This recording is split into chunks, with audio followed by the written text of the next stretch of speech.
परछाई एपिसोड 275। अब आगे। अगली सुबह धूप की पहली किरण खिड़की से एक रूम के अंदर आती है। वो किरण बेड पर सोई अंतरा के चेहरे पर पड़ रही थी। उस रोशनी के पड़ने से अंतरा की बंद आंखों में हलचल होने लगती है। अंतरा अब धीरे धीरे अपनी आंखें खोलती है। कुछ देर तक अंतरा को सब धुंधला सा दिखाई दे रहा था। उसे अपनी पूरी बॉडी में एक अजीब सा दर्द और कमजोरी का एहसास हो रहा था। कुछ देर बाद अंतरा को सब कुछ साफ दिखने लगता है। वो देखती है कि वो एक हॉस्पिटल रूम में है। अगले ही पल अंतरा की नज़र उसके बैग के पास रखे एक चेयर पर जाती है। वहां विराज अपना सर पीछे टिकाकर बैठा था और उसकी आंखें बंद थी। उसे देखकर ऐसा लग रहा था जैसे वो बैठे बैठे ही सो गया हो। अंतरा उठकर खुद को पीछे टिकाते हुए बैठ जाती है। वो अब विराज को देख रही थी। इतना हैंडसम फेस उसने अपनी पूरी जिंदगी में नहीं देखा था। हमेशा से अलग आज अंतरा का चेहरा बिल्कुल शांत था। विराज को देखते हुए उसे उन दोनों की पिछली कुछ मुलाकातें याद आ रही थी, जब विराज ने अंतरा को बहुत करीब से पकड़ रखा था। तभी अंतरा को एहसास होता है कि उसका दिल आज कुछ ज्यादा ही तेज धड़क रहा है। अंतरा फौरन अपना सर झटककर उस ख्याल को अपने दिमाग से निकाल देती है। फिर वो अपने आसपास देखते हुए अपना मोबाइल ढूंढने लगती है। बेड पर वो हलचल होने से विराज की नींद खुल जाती है। विराज देखता है कि अंतरा होश में आ गई है और साइड टेबल की तरफ अपना हाथ बढ़ा रही है। ये देखकर विराज उस चेयर से उठकर बेड पर बैठ जाता है और अंतरा का हाथ पकड़ते हुए कहता है, ये तुम क्या कर रही हो? अंतरा को किसी का भी उसे रोकना या टोकना बिल्कुल पसंद नहीं था। विराज के ऐसा करने पर वो चिढ़ जाती है और गुस्से में कहती है, अब क्या मुझे अब सांस भी तुम्हारी मर्जी से लेनी होगी? विराज भी गुस्से में कहता है, क्या तुम्हारे मॉम डैड ने तुमने ठीक से बात करना नहीं सिखाया है? अंतरा अपना हाथ झटककर विराज से छुड़ा लेती है और साइड टेबल पर अपना रखा अपना मोबाइल उठाते हुए कहती है, होते तो सिखाते ना। ये सुनकर विराज चौंक जाता है। वो क्यूरियस होकर कहता है, तो क्या तुम?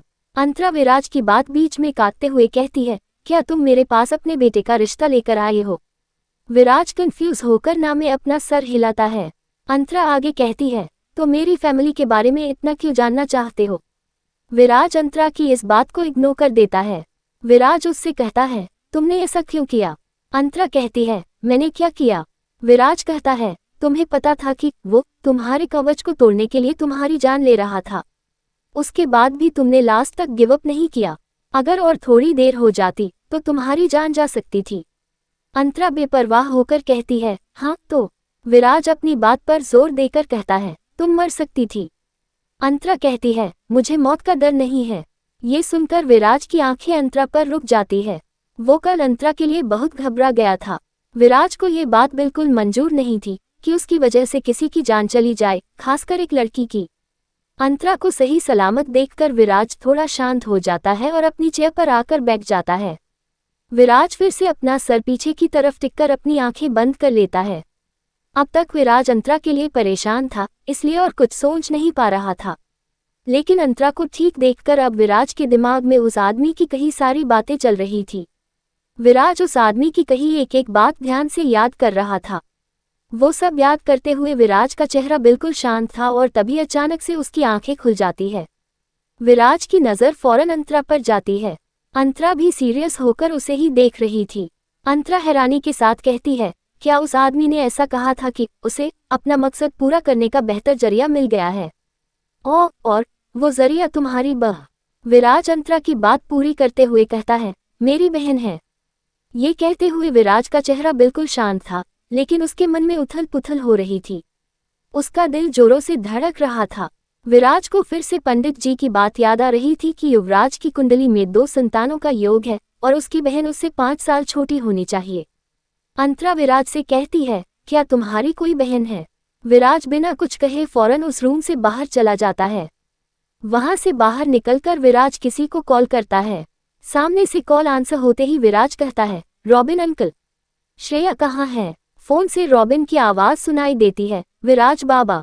आज ही श्रेया अपने दोस्तों के साथ रेयांश सिंघनिया के घर में शिफ्ट हो गई है। रॉबिन का जवाब सुनकर विराज की आंखें और गहरी हो जाती है। अब उसे अंतरा की कई सारी बातें याद आ रही थी। अंतरा ने फोन पर कहा था कि वो रेयांश को मार देगी और रेयांश विराज को मारना चाहता है। विराज इन्हीं ख्यालों में खो जाता है। तभी उसे फोन से रॉबिन की आवाज सुनाई देती है, विराज बाबा।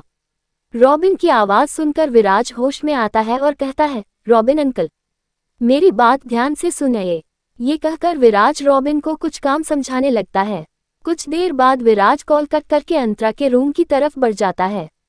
विराज को समझ नहीं आ रहा था कि बहन शब्द सुनते ही उसके दिमाग में बार बार श्रेया क्यों आ रही थी। पता नहीं क्यों उसका इंट्यूशन बार बार कह रहा था कि अगर सच में उसकी कोई बहन है तो वो श्रेया ही है। लेकिन साथ ही विराज को ये भी पता था कि श्रेया की मॉम कोई और थी जिसने उसे जन्म दिया था, और सुहानी भी विराज के बाद कभी प्रेग्नेंट नहीं हुई थी। इसका मतलब साफ था कि अगर विराज की कोई बहन है तो वो सरोगेसी से हुई होगी। विराज के दिमाग में सिर्फ एक बात थी जो श्रेया के उसकी बहन होने की तरफ इशारा कर रही थी। वो बात ये थी कि श्रेया की माँ उसे जन्म देते ही मर गई थी। विराज को इस बात का अंदाजा था किसी एक आम इंसान में कि युवराज और सुहानी के बच्चे को जन्म देने की कैपेबिलिटी नहीं हो सकती।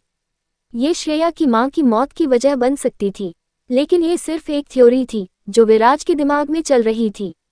विराज ये सब सोचते हुए अपने मन में कहता है, मैं यहीं नहीं रुक सकता। अगर सच में मेरी कोई बहन है और अगर वो श्रेया नहीं है तो मुझे जल्द से जल्द उसे ढूंढना होगा। लेकिन मैं श्रेया को लेकर भी कोई चांस नहीं ले सकता।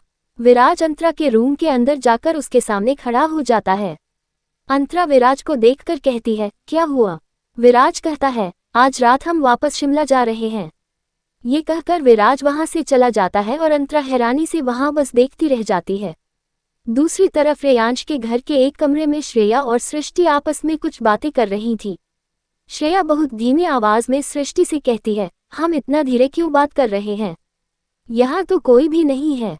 सृष्टि भी फुसफुसाते हुए कहती है, हम रेयांश सर के घर में हैं। अगर उन्होंने हमारी बातें सुनने के लिए यहाँ माइक लगाया होगा तो। ये सुनकर श्रेया एक स्माइल के साथ कहती है, वाओ सृष्टि, तुम कितनी इंटेलिजेंट हो। अपनी तारीफ सुनकर सृष्टि खुश हो जाती है और आगे कहती है, देखो, उस अघोरी बाबा ने कहा था कि वो साया उस सिंघानिया मेंशन से जुड़ा है और उस मेंशन में बहुत से राज हैं। अगर हमें उस साये के बारे में जानना है तो हमें वहां जाना होगा। श्रेया भी कुछ सोचते हुए कहती है, हाँ मुझे याद है, उन्होंने कहा था कि उस मेंशन और उस कुएं में कई राज छुपे हैं और इसी वजह से बुरी शक्तियां हमेशा उस जगह को चुनती है। सृष्टि कहती है, लेकिन हम वहां जाएंगे कैसे? रेयांश सर को हम पर शक हो गया है और अब दिन भर हम पर उनकी नजर होगी।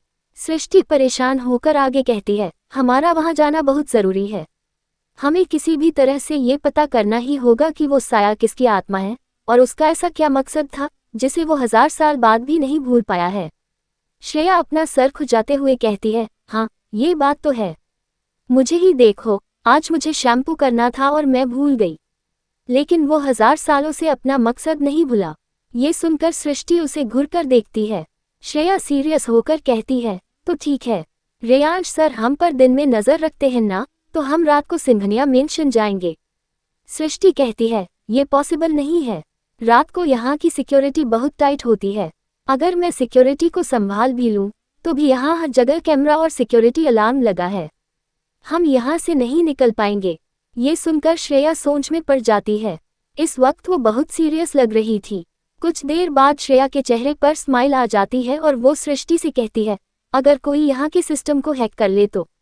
सृष्टि क्यूरियस होकर कहती है, लेकिन ऐसा करेगा कौन? अब श्रेया के चेहरे की स्माइल और बढ़ जाती है। कुछ देर बाद उस कमरे में एक लड़के की लगभग चीखती हुई आवाज गूंजने लगती है। क्या? वो आवाज यश की थी, जो बैग पर बैठा हैरानी से सामने खड़ी सृष्टि और श्रेया को देख रहा था। श्रेया यश से रिक्वेस्ट करते हुए कहती है, यश प्लीज यहाँ का सिस्टम हैक कर लो। तुम तो जानते हो ना कि हमारा सिंघनिया मेंशन जाना कितना जरूरी है। यश बेड से उठकर कहता है, तुम दोनों का दिमाग खराब हो गया है क्या? तुम दोनों चाहती हो कि मैं रेयांश सिंघनिया का सिस्टम हैक करूं? इससे अच्छा मैं जहर खाकर ना मर जाऊं। मुझे इससे बदतर मौत नहीं चाहिए। भूल जाओ ये कहकर यश दरवाजे की तरफ बढ़ने लगता है। तभी सृष्टि थोड़ी सख्ती के साथ कहती है, तुम रेड अंडरवियर पहनते हो ना? सृष्टि की कही बात सुनकर यश के कदम रुक जाते हैं और उसके चेहरे पर 12 बज जाते हैं। वो धीरे से पीछे मुड़ता है और हकलाते हुए कहता है, क क्या मतलब? यश का रिएक्शन देखकर सृष्टि की आंखों में चमक आ जाती है। वो रेयांश की तरफ बढ़ते हुए कहती है, क्या कभी तुम्हें ऐसा नहीं लगा कि तुम्हारे वॉशरूम में कैमरा हो सकता है? यश डरते हुए कहता है, नहीं, तुम ऐसा नहीं कर सकती। सृष्टि चलते हुए यश के ठीक सामने आकर रुक जाती है और उसकी आंखों में देखते हुए कहती है, जो हम कह रहे हैं चुपचाप वो करते जाओ, वरना वॉशरूम के अंदर का तुम्हारा चिकनी चमेली आइटम डांस मैं वायरल कर दूंगी और इसके साथ ऑफिस की हर लड़की को उसे टैग भी कर दूंगी। यश डर और हैरानी के साथ कहता है, तुम ऐसा कैसे कर सकती हो? सृष्टि यश को धमकी देते हुए कहती है, मैं इससे बहुत बुरा कर सकती हूँ, इसलिए जो कह रही हूँ चुपचाप करते जाओ, समझ आया? यश लगभग रोते हुए कहता है, तुम बहुत बुरी हो। ये कहकर यश वहां से चला जाता है। श्रेया सृष्टि की बातें सुनकर हैरान थी। वो सृष्टि के पास आकर कहती है, क्या तुमने सच में उसके बाथरूम में कैमरा ला गया? सृष्टि बेपरवाही से कहती है, तुम पागल हो क्या? मैं ऐसा क्यों करूंगी? मैंने तो बस इसे देखकर तुक्का मार दिया और मेरा तुक्का सही जगह लग गया। ये कहकर सृष्टि भी वहां से चली जाती है और श्रेया उसे देखती रह जाती है। सृष्टि के वहां से जाने के बाद श्रेया का चेहरा और भी सीरियस हो जाता है। वो कुछ याद करते हुए कहती है, वक्त आ गया है, अब मुझे भी अपना बदला लेना होगा। कुछ देर बाद श्रेया लिविंग एरिया में खड़ी थी और उसके हाथ में तेल का बोतल था। श्रेया दबे पांव सीढ़ियों के पास जाती है और नीचे की सीढ़ियों पर तेल गिरा देती है।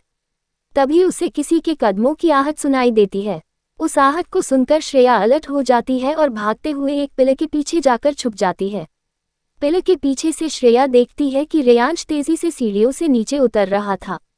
रेयांश को नीचे आते देख श्रेया की आंखें छोटी हो जाती है। वो रेयांश को घूरते हुए कहती है, कल आपने मुझे धक्का दिया था ना, अब बदला लेने की बारी मेरी है। इधर यामिनी अपने घर में किसी से फोन पर बात कर रही थी। उसका चेहरा गुस्से से लाल लग रहा था। यामिनी गुस्से में चिल्लाते हुए कहती है, ये कैसे हो सकता है? क्या शहर में उस तरह की एक भी लाश नहीं मिली है? फोन से आवाज आती है, नहीं मैम, जैसा आप कह रही है उस तरह से यहाँ किसी की मौत नहीं हुई है, लेकिन हाँ, उस साये ने कल रात भी 2 लोगों का शिकार किया है। यामिनी अपने दांत पिसते हुए कहती है, मुझे उस साये के नहीं, रेयांश के शिकार के बारे में जानना है। फोन से आवाज आती है, सॉरी मैम, अब तक इस बात का कोई प्रूफ नहीं मिला है कि रेयांश सिंघनिया ने उस तरह से किसी की भी जान ली है। ये सुनते ही यामिनी अपना फोन जोर से पटक देती है। वो गुस्से से अपने दांत पीसते हुए कहती है, ये कैसे हो सकता है? उस रात मैंने रेयांश में ऐसी प्यास जगा दी थी जो किसी इंसान की जीवन ऊर्जा से ही शांत हो सकती थी, लेकिन इसके बाद भी रेयांश ने किसी की जान क्यों नहीं ली?